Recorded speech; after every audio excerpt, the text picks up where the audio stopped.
Слава Україні! Героям слава! Вітаю глядачів ютуб-каналу Львів Медіа. Дякуємо вам за довіру. Якщо ви ще не підписалися, то обов'язково зробіть це, будь ласка. Поставте лайк і покажіть це відео своїм друзям та прокоментуйте його, адже так працюють алгоритми ютубу. Так ми бачимо вашу підтримку і довіру до нашої з команди роботою.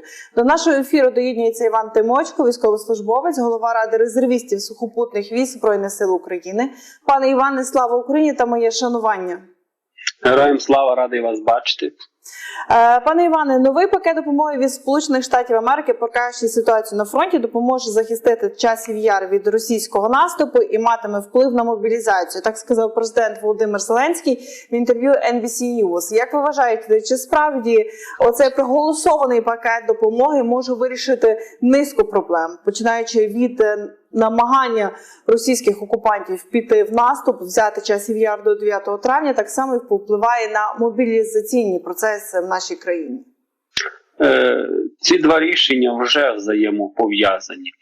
Хоча б з тієї сторони щойно був прийнятий закон про посилення мобілізаційної роботи, зразу ми вибили важливий такий аргумент у противників надання озброєння українцям, що українці не зорганізовані, що українці не можуть вирішити в себе питання з мобілізацією, для чого їм надавати зброю, чи українці ніяк не хочуть переходити на рейки мобілізаційної підтримки, власне, або роботи всього населення, всіх інститутів влади, а українці хочуть зброю, і знову по кругу ці були, ми пригадуємо, заперечення безперервні, постійні претензії.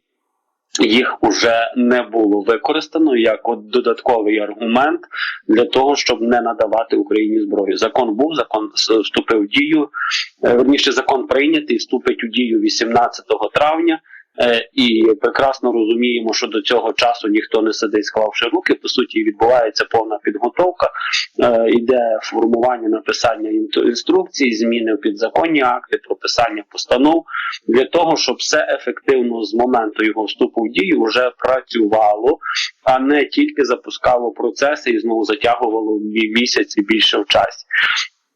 Цей місяць – це по великому рахунку та фора, згідно якої інститути органів державної влади, бізнес, ряд структур виконавчої влади, військові зуміли адаптувати свою діяльність, взаємопов'язати для того, щоб провести комунікацію у межах країни між різними структурними підрозділами, які відповідають чи будуть відповідати за мобілізаційні процеси, за підготовку резервістів, за системи оповіщення, заповнення реєстрів, для того, щоб між ними відбулася комунікація, відбулася проговорено ефективність або максимально якісна співпраця. Тобто це важливо, це процес запущений і пішов. Звичайно, коли ми демонструємо світові, що ми готові внутрішньо працювати, так, дійсно, є проблеми, але все-таки суспільство консолідовується з другої сторони, і це дає можливість того, що ми можемо планувати кількість зброї, оскільки ми будемо знати, скільки буде додатково залучено людей, не тільки, скажімо, на лінії фронту, а й в тилових системах забезпечення, скільки буде залучено додаткового людського капіталу для, скажімо, взагалі утримання всієї обороноздатності України чи залучення їх на підприємства, як будуть залучатися установи і підприємства для обороноздатності країни. Це буде багато таких процесів, які взаємопов'язані. Звичайно, що з моменту голосування в Америці цього погодження, по суті, погодження освоєння 60 мільярдів коштів, тому я завжди говорю освоєння, тому що кошти в бюджеті були американському. Питання стояло їхнього освоєння і розподілу за видатками.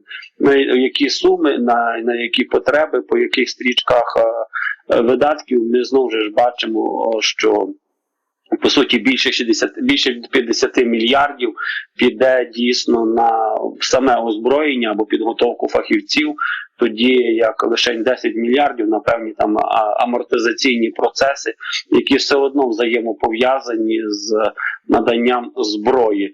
Ну і позитив в тому плані, що все-таки, як бачимо, американці теж багато типів номенклатури зброї, про яку вони чітко не називають, але говорять, що вони розраховували, що все-таки рішення буде прийнято позитивно, і підвезли її, так би мовити, до кордонів з Україною, накопичували, заповнили складські приміщення. Це насправді дуже дасть можливість скоротити в часі процес поставки вкрай необхідного боєкомплекту безпосередньо на лінію фронту нашим бійцям, нашим побратимам. Ну і крім цього, чим швидше ми зможемо вивести зі складів із Європи, які досить таки захищені від систем ураження Росії, та й Росія й не буде наважуватися наносити по них удари, то це дасть можливість їх вивільнювати для того, щоб заповнювати новими. Тобто це процес буде звичайно важливий, але також, між іншим, це те, що і німці забили на сполох у Бундестазі, це процес має бути системним і постійним, не тільки разовим зараз. Ну, тут також зрозуміло, що і Євросоюз має включитися нарешті ефективніше. Вони ж теж виділили 50 мільярдів коштів на як і відновлення інфраструктури, так і на додаткове озброєння для наших Збройних сил. Ну, там у них інша ситуація, вони в себе, по суті, наразі контрактують тільки процес виготовлення, процес замовлення зброї відбувається. У них там вже теж свої питання нарощення, власне, технічних спроможностей для випуску зброї, бо якщо Америка це була дійсно мілітарна країна, така парамілітарна навіть країна, яка воєнізована, яка вела свої дії і з залученням військових у багатьох країнах, то європейці все-таки більше сповідували такі ідеї лібералізму, і військово-промисловий комплекс серйозно запускався, бо був розрахунок все-таки, що Америка буде на себе брати військові основні видатки і буде основним виконавцем замовлень європейських країн по обороні. Але як ми бачимо, що політика в самій Америці змінилася, і політичні внутрішні виклики американців продемонстрували європейцям, що як-то на Америку уповай, але про себе не забувай. Ну, будемо сподіватися, що в той час, по суті, поки запуститься європейська зброярська індустрія, то все-таки ця зброя, яка прийде нам з Америки, вкрай підсилить нас. Але, знову ж, тут важливо розуміти, щоб це не був процес разовий, бо скільки би коштів не виділено, і навіть 50 мільярдів і американських, і тих самих, і європейських, в умовах таких інтенсивних боїв, як є зараз, так чи інакше цей запас теж буде рано чи пізно вичерпаний. Хай там ми будемо могти його використовувати протягом року при тій інтенсивності боїв, що є зараз, може більше, може менше. Але потім знову поставатиме питання. І, на жаль, наскільки би технологічно не були розвинуті країни, наскільки союзники, наскільки би наш Укроборонпром не отримував замовлень, все одно буде потреба все-таки задіювати додаткові сили в плані озброєння і фахівців від Америки. І тут, власне, потрібно далі працювати в тому напрямку, бо ми бачили голосування з вами, я вже не буду торкатися питань правок, які там, бачите, американці теж хотіли б чи поганий досвід взяти, чи просто досвід від наших парламентарів і спамити вкрай важливий закон з правками, то також бачимо, що там дуже багато насправді конгресменів не голосувало. Більше 200 конгресменів-республіканців.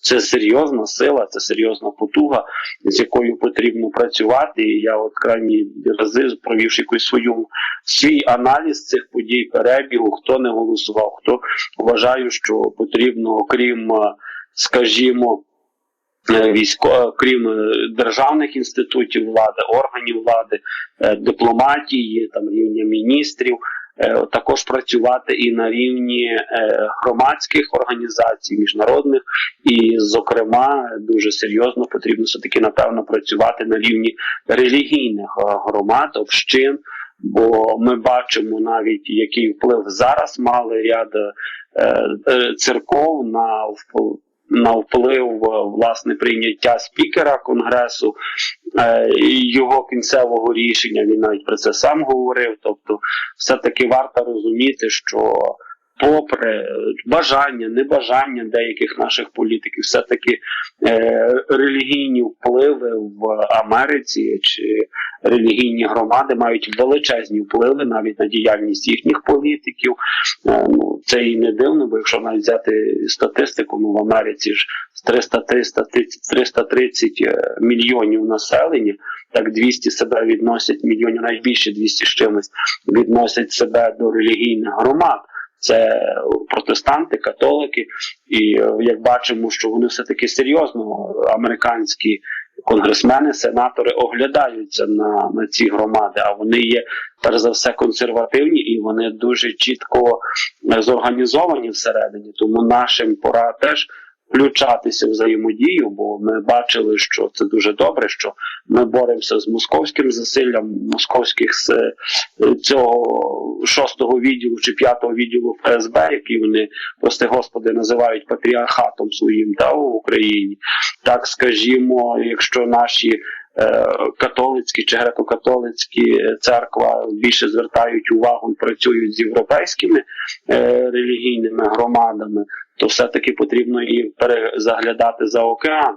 Та я розумію, що там більше акцент на протестантизм, але чому я на цьому наголошую? Це дуже важливо, бо росіяни, якщо ми спостерігаємо тенденцію, вони зараз демонструють, що війна – це боротьба християнського світу проти світу якогось там сатанізму, ЛГБТ і Бог зна чого. Придумують, тобто всі антиподи якимось духовним скрепам. І вони зараз дуже серйозно починають претендувати, власне, на монополію релігійної думки, що в Європі, що на міжнародній арені.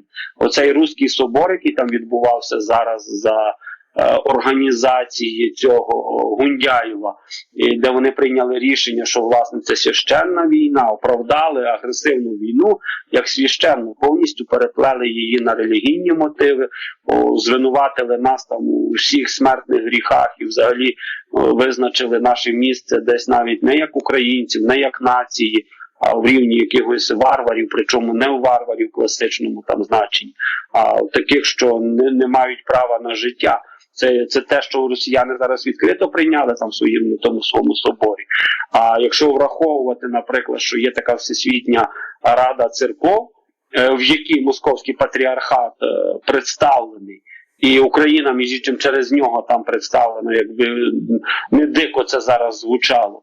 І стоїть питання, що на релігійному ниві теж потрібно дуже серйозно працювати. Виявляється, що у 21 столітті все-таки релігія має величезний вплив на політиків глобального масштабу. І це дуже серйозно. Це те, насправді, що десь, напевне, не до кінця дотепер зверталося увагу, тобто ставився акцент на державні інституції. Та я розумію, що і армія, і держава відокремлені від церква як окремий інститут виступає. Але, враховуючи, які вони мають потуги, важелі, це обов'язково потрібно комунікувати з ними через них за кордоном. Бо, знову ж, це дуже добре, що є зброя, що нам проголосувало. Але 200 конгресменів з Сенату, які не голосували з Конгресу, вони не дінуться, вони там будуть сидіти. І те, що вони зараз не мали більшості, але вони почнуть працювати, тим паче ми вже десь розуміємо, які впливи на американський Конгрес, Сенат мають ті ж самі росіяни, Росія через ФСБ, через різні впливи. Окрім того, в Америці зараз дуже серйозно популярності набирає так званий трампізм. А один зі стовпів тримання трампізму – це теж якраз релігія. Так що тут дуже і дуже варто в цьому плані зараз почати всерйоз всім працювати. Звичайно, добре, що ми розуміємо ці виклики, бо, як бачимо, Україні дійсно війна, але, як бачимо, стикнулися два світи, два світогляди. І війна за території перетворилася в екзистенційну війну, тобто війну виживання ідей. І це дуже добре, що ми зуміли згуртуватися і противитися ворогу. Але для того, щоб мінімізувати втрати, для того, щоб значно полегшити діяльність наших бійців на фронті, це має бути системно. Такі допомоги мають бути системними, не дивлячись на те, які партії і політсили сидять у конкретно взятому в Сенаті, Конгресі, чи в Європарламенті, чи де. Пане Іване, а як ви бачите, оця допомога, вона стане таким рятівним колом для українських сил оборони, чи вона зможе переламати хід війни? Вона не стане ні рятівним колом, ні переламати хід війни. Вона стане зброєю, якою ми будемо нищити ворога. І серйозно вплине на перебіг подій на лінії фронту. Казати, що це панацея, на жаль, ні. До зброї ще потрібно дуже багато роботи. Це і провести, збільшити набір людей, людського капіталу в Збройні сили. Це потрібно людей підготовити, потрібно організувати систему або зберегти ефективну систему поставки цієї зброї, потрібно ефективно визначати цілі ворожих сил. Це ж те, що навіть сама інформація про появу зброї в такій кількості або на таку суму, яка прийде до українським Збройним силам, вона вже почала впливати. Вона вже почала впливати на моральний стан російських солдатів, бо ті, хто з нас спостерігають за російськими пабліками, побачили, який там вереск і які там плачі, бо все-таки вони десь, видно, розраховували, що це питання поставки зброї у Конгресі затягнеться до президентських виборів, а там вони мали якийсь розрахунок, що політична кон'юнктура в Америці не дасть можливість цю зброю нам надати. Але тобто воно вже працює навіть на психологічному рівні. Те, що росіяни зараз розуміють, що прийде і дальнобійна зброя, далекобійна, і прийде артилерія дальнобійна, вони далекобійна, вони вже починають перебудовувати в себе ті ж самі логістичні шляхи, вони починають відсувати ті ж самі склади від передньої лінії фронту, бо вони розуміють, якщо вони їх залишать, то обов'язково буде багато спалахів бавовн. Тепер у них стає проблема, як захистити їхні, скажімо, об'єкти, які відповідають, які працюють на російську оборонку вже по всій території Росії. Тобто вони вже розуміють, що безпечного місця по всій території Росії швидше всього не буде. Бо номенклатура зброї частково заявлена, ми знаємо, що це будуть арснаряди, артилерія, навіть там є пропозиція подати ту ж саму і атакамси, ми знаємо, що там будуть і патріоти, і аналоги до них, і ракети, тобто і система радіоелектронної боротьби дуже серйозні. Між іншим, ми вже спостерігаємо з вами, що все-таки ті запаси, які в нас були, українці зараз критичний момент використали для нанесення, знищення російських систем протиповітряної оборони на окупованій території в Криму, що на Сході, що навіть росіяни оці їхній загоризонтну систему РЕБ, яку вони там мали, Кушетка, чи як вона в них називалася, тобто там, яка мала більше 3000 кілометрів дальність пеленгації. Це все вже в них викликає. Уявіть, якщо ця зброя буде на постійному потоці, ця підтримка буде постійна. Навіть говорять про те, що ракети «Атакамс» зможуть бути в Україні до кінця тижня. Тобто те, що ви сказали, що зброя десь знаходиться поблизу наших кордонів, але чекають на офіційне рішення від Байден має поставити вирішальний підпис в цій допомозі для України. Але, пане Іване, як ви вважаєте, як ми можемо застосувати ці ракети «Атакамс» і що буде ціллю номер 1 для них? З того почнемо, що насправді тих атакамсів їх не настільки там багато, щоб їх можна було застосовувати масово, або так, як би нам хотілося. Їх там є в самій Америці біля декількох тисяч. Тим паче там теж різна номенклатура, різна сила ураження цих ракет, різна дальність польоту цих ракет. Тобто вони є, вони швидше всього і будуть поставлені, але от в яких об'ємах мені важко сказати. І швидше за все їх будуть використовувати десь по конкретних напрямках. Між іншим, це знову ж я гадаю зараз на кавовій гущі, я не хочу, щоб це була якась достовірна інформація. Давно говорили, що атакамси – це смерть для Кримського моста. Атакамси – це смерть для російських систем протиповітряної оборони, для їхніх аеродромів. Це теж проти чого росіяни навіть при тій мінімальній кількості атакамсів, які ми мали, не могли нічого протиставити. Якщо вони будуть, хай, можливо, не в величезних масштабах, але на постійній основі до нас заходити, це дасть можливість вибирати якісь важливі пріоритетні цілі і знищувати їх на постійній основі. Це дуже серйозно вплине на психологічний фактор самих бійців, це серйозно вплине на вищий російський командний склад, чи на ту ж саму авіацію російську, якщо вони будуть розуміти, що в будь-якому аеродромі вони не можуть себе почувати спокійно. І навіть якщо буде 2-3 успішних ураженнях на будь-яких аеродромах, це призведе до серйозного напруження у, власне, російсько-військово-повітряних силах. Зараз росіяни, напевно, знову ж все, що будуть будуть тягнути на прикриття моста, а це, в свою чергу, змусить їх зняти ті ж самі системи протиповітряної оборони з інших напрямків. Це вже, я кажу, навіть інформація, підтверджена інформація про те, що ця зброя буде заходити сюди, вона змушуватиме росіян реагувати на військовому рівні. Дуже хороший приклад наведу, чисто по своєму спостереженню, тому що ми всі свій час спостерігали. Щойно Фінляндія заявила, що хоче вступити в НАТО, росіяни велику частину з Арктики, систем протиповітряної оборони і навіть від Москов'я перекидали, змушені були перекинути на кордони з Фінляндії. Навіть не тому, що вони воювати хотіли, а тому, що так вимагають безпекові протоколи навіть в Росії.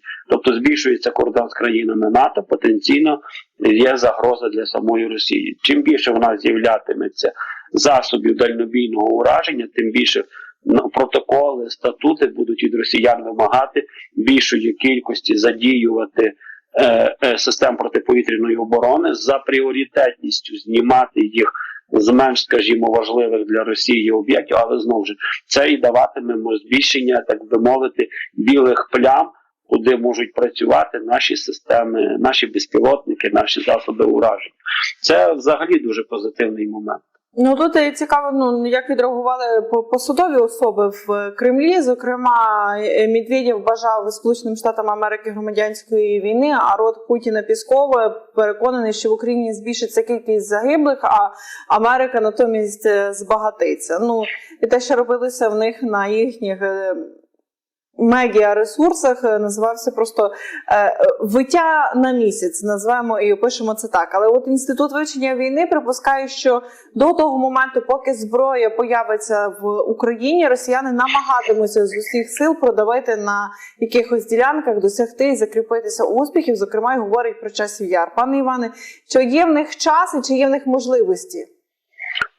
Питання не те, що чи зброя появиться на території України, наскільки швидко вона появиться на лінії фронту і почне працювати. Оце базове, це важливе, бо це найскладніший процес, власне, у взагалі отриманні поставок зброї, кінцеве місце призначення для його ефективного використання. Так, це може дещо затягнутися в часі, це дуже серйозний виклик. Так, росіяни будуть максимально намагатися використати це вікно можливостей, але я вам скажу більше, я впевнений, що навіть якщо вже поступить наша зброя, натиску, спроби атак і всього решту вони не припинять. Тому що перебування в постійному наступі або перебування в постійній агресивній такій військовій стратегії дає тільки можливість виживати Путіну. Інакше щойно російські війська зупиняться, щойно вони стануть в окопи, вони стануть або навіть стануть статично, вони стануть легкими цілями. Це буде викликати дуже багато питань всередині Росії до Путіна. Чому гинуть русські вітязі у лапках, а ми не маємо успіхів, правок немає, унітазів немає, а нас там ще й в Орську топить, а мені дуже класично сподобалися ці крики там тої пані в Орську до губернатора, типу, за що загинув мій чоловік? Тобто вона сама, що я тут грязна, мокра сижу, вона сама не знає, за 2 роки чи за 3, чому загинув її чоловік. Ну це поодиночні такі викрики. А якщо армія зупиниться і не буде мати результатів, це буде стабільний крик всередині Росії. Він це прекрасно розуміє, Путін особливо, його військових команд. Тому сподіватися на те, що зайде зброя і росіяни там зразу припинять інтенсивність наступу чи на Часів Яр, чи на інші напрямки, навряд. Вони просто можуть, скажімо, з декількох напрямків просто зменшити замість 2, чи скільки там 3 мають зараз такі основні, так, напрямок Авдіївський, цей Бахмутський, тобто Часів Яр, ну і район Роботино. Вони можуть звести там до 1, до 2, але точно не перестануть наступати, бо принаймні робити активні наступальні дії для того, щоб принаймні тримати війська в тонусі.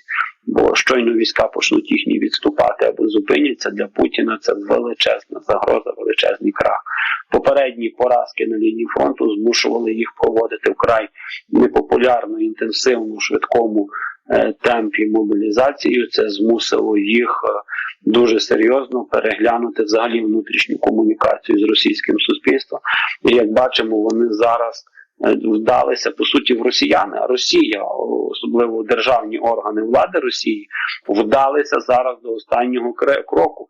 Вони зараз тероризують своє населення настільки інтенсивно, по суті, як тероризують населення на окупованих територіях, чи наскільки жорстко воюють з нами. Бо подивіться, скільки як вони, їхні силовики демонстративно показують затримування з побиттям. Ми бачимо, як вони жорстко зараз в рази гірше почали відноситися до тих самих журналістів, чи до затриманих, чи до політичних в'язнів.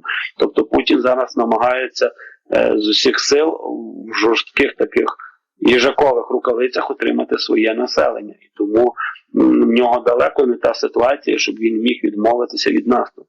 Єдиний, він, видно, мав сподівання, що їм дійсно вдасться зайняти Донецьку область, це він так розраховував, або путінські, принаймні, політтехнологи, і тоді вони би мали хоча б обґрунтування, або якісь пояснення, що там військова операція вже виконана, ми от планували освободити в лапках народи Донбаса, але ми додатково ще там захопили частину, наприклад, Запорізької області, так? А і Харківську ми вже й не претендували, ми з неї хочемо санітарну зону зробити, а з Києва ми вийшли, мали акт жест доброї волі і так далі. Тобто вони би мали, принаймні, знаєте, оці всі окремо розірвані фрагменти своїх якихось пояснень чи якихось політичних закручень, принаймні змогли би об'єднати в єдиний якийсь такий більш ґрунтовний клубок. Тому за Донецьку область вони будуть жорстко намагатися воювати. Це хіба змінить ситуацію, якщо дійсно ми отримаємо таку кількість озброєння, що вона просто буде їх знищувати в місцях накопичення, або в місцях навіть підготовки до наступу, не даватиме їм можливість навіть розгортатися в бойові порядки. От тоді це дійсно може вплинути на те, що російська армія дрогне і почне відступати. Пане Іване, якщо ще можна про прийнятий закон про мобілізацію, ми вже про нього сьогодні частково згадували. В принципі, він десь став одним із тих елементів, які вплинули на голосування стосовно підтримки пакету допомоги для України. Але, пане Іване, на вашу думку, цей закон дасть потрібні результати? Чи поповнюються лави сил оборони? Чи все-таки це більше як такий реєстр осіб, які підлягають під мобілізацію? Ні, це закон, який зобов'яже всі органи влади мобілізуватися для війни. Це важливіше, це навіть важливіше, ніж просто мобілізація людей. Це зараз і до нього всі органи влади, органи місцевого самоврядування, всі структурні підрозділи, які в нас є в країні, будуть зобов'язані працювати для того, щоб максимально посилити обороноздатність країни. Якщо до цього часу дуже багато структур чи інститутів влади чи місцевого самоврядування мали, згідно тодішніх законів, рекомендаційний характер, тобто їм рекомендовано було сприяти, допомагати, забезпечувати в силу можливостей, то тепер вони будуть зобов'язані, територіальні громади будуть зобов'язані залучатися як до оповіщення, так і до доставки що резервістів, що військовозобов'язаних. Вони будуть зобов'язані в себе організовувати пункти для того, пункти забезпечення, скажімо, для самих резервістів, для підготовки резервістів. Вони будуть зобов'язані як резервістів доставляти і взаємодії з органами виконавчої влади, скажімо, для загальної підготовки, яка зараз буде. Зараз все населення, по суті, буде готовитися бути здатним, спроможним і навченим захищати свою країну, не дивлячись, на якому місці вони перебувають. Чи в тилу, чи в резерві, чи в Збройних силах, чи на підприємствах. Це основне, базове, це ключове, що закладено було в цих змінах. В плані тому, наскільки він вплине, знову ж, як я завжди кажу, закон – це думка, викладена на папір. Питання у відповідальності її виконавців. Наскільки все-таки дійсно і відповідально віднесуться всі структури, які будуть зараз відповідальні за виконання цих покладених завдань. Та зараз набагато важче буде всяким хитрим чиновникам чи головам казати, що це не мій обов'язок перекладати відповідальність на кого. Зараз прийдеться працювати в сильній взаємодії. Оце є базове, це є посилення мобілізації всієї країни для оборони. Це не те, що там ми там собі всі звикли уявляти військові рейки чи перехід людей країни на військовий стан. Це те, що, власне, дає без якихось кардинальних змін у взаємодії органів всіх влади, у кардинальних змін взаємодії бізнесу і суспільства, цивільних і військових, для того, щоб кардинально не обмежувати свої права і свободи, але максимально ефективно працювати на обороноздатність. Оце про це той закон. Пане Іване, я вам дякую, що знайшли час вийти до нас в ефір. Нагадаю, Іван Тимочко, військовослужбовець, голова Ради резервістів сухопутних військ Збройних сил України, був в ефірі Львів Медіа. Пане Іване, дякую вам за аналітику і за ваш час. Дякую, до зустрічі.